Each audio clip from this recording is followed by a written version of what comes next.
the same department has a 1.1 billion shortfall. That 1.1 billion shortfall of NSFAS means that there's now suddenly no money available to fund over 87,000 students in this financial year. 87,000 more students are going to be left and locked outside of the doors of education because of mismanagement, maladministration, and corruption within NSFAS. Those are people, children, banababatu, they are people's children who come from poor households, who are in most cases their families' only hope out of that poverty. And so that's one of the reasons I actually don't want to believe that President Nzimande could be involved in that kind of malfeasance, because he is he's supposedly a communist, a former general secretary of the Communist Party, who are supposed to be caring for the poor and downtrodden. Do you think, like, really he would be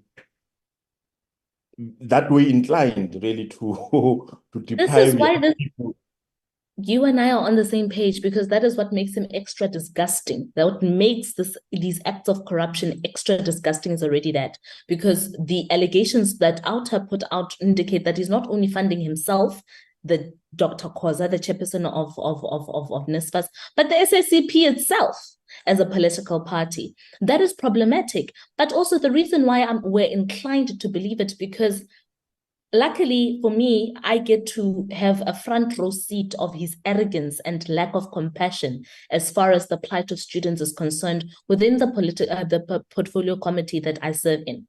Minister Nzimande either does not show up to meetings of committee when we need to deal with crisis NSFAS, when students are homeless across campuses, when students are hungry across campuses, when students are suffering depression and anxiety, he doesn't pitch. And when he does pitch, he has the audacity to tell us as members of parliament and members of the media that there is no crisis within NSFAS.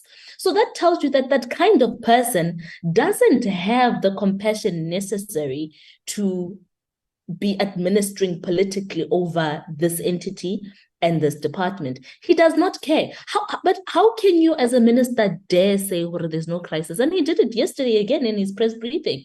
Yesterday, in trying to show face to say that he didn't do anything, and he did a poor job at that because we didn't hear what he was saying. He didn't give us constructive reasons for why he says he is innocent.